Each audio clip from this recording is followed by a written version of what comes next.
Hi, this is Rob Polenic of Brutal Iron Gym. I want to do a recap of my workout today, which was for the upper back.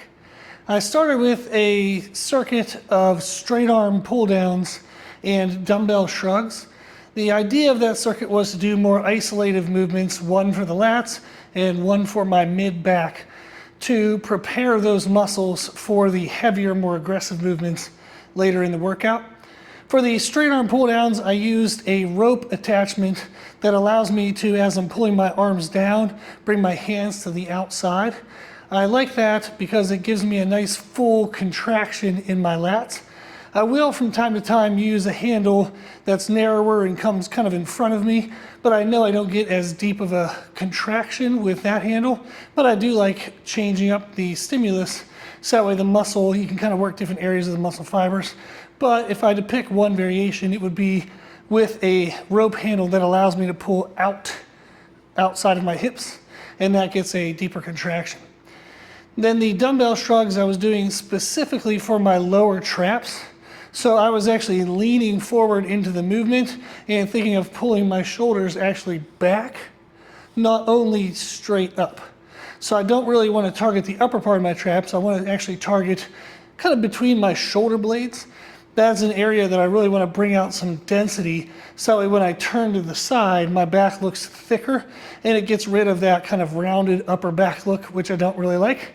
And that also pre-fatigues the middle of my back. So when I do my rows later in the workout, I know that that area is going to be pre-fatigued, it's going to fail first, and going to get the maximum stimulus for that row movement. After that, I went into pull-ups. I did those by themselves.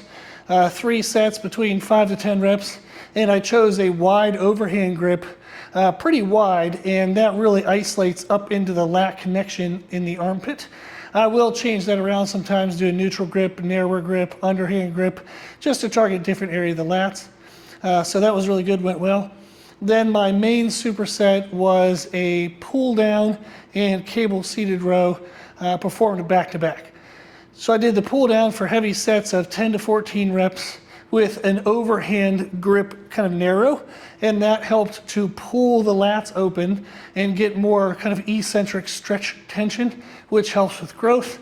And then the cable seated rows today, I did a narrow neutral grip, and that was just to, again, target that mid back, further some of the lat stress, and just overall damage anything that might be left by that part of the workout.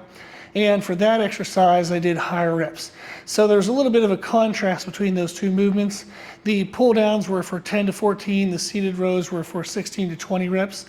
Mostly that's determined by the weight load that I have available on the Sorinex Apex rack that I have. I use bands to make it heavier, but those movements work better when they're pre-fatigued for me. So I usually will do some stuff before I get to those, so that way the weight load available feels challenging enough for the rep ranges that I would like. So that was the workout today. It was really good for full back development, but again, specifically targeting the upper lats and the mid back. So to give this workout a try, hopefully you'll feel those areas maximally stressed and maximally stimulated. Okay, if you give it a try, good luck, and thank you for watching.